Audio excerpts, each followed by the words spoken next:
Hi friends, இப்போ வந்து பார்த்தீங்கன்னா தம்பிக்கு ஒரு ஜீனு, அவனுக்கு டிஷர்ட்டு, அதுக்கப்புறமா ஹஸ்பண்ட்க்கு ஒரு ஜீன் டிஷர்ட், எனக்கு ஒரு டிஷர்ட்டு.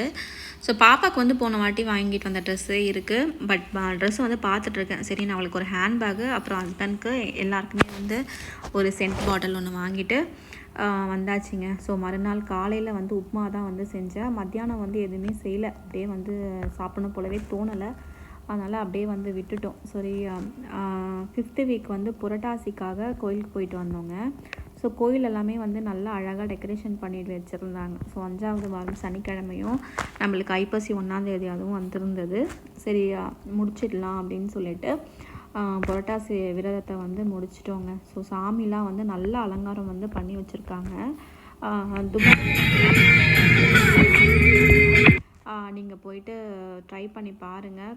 தீபாவளிக்கும் சேர்த்து நல்லாவே டெக்கரேஷன் வந்து பண்ணி வச்சுருந்தாங்க. அதே மாதிரி கோலங்களும் வந்து அழகாக போட்டிருந்தாங்க. ரொம்ப வந்து பாசிட்டிவ் வைப்ஸோடு நான் வந்து வீட்டுக்கு வந்து என்ன பண்ணிட்டேன் அப்படின்னா, சரி மத்தியானமும் சாப்பிடல, அதனால வேர்க்கடலை சட்னி வச்சு தோசை வச்சு சாப்பிட்டாச்சுங்க.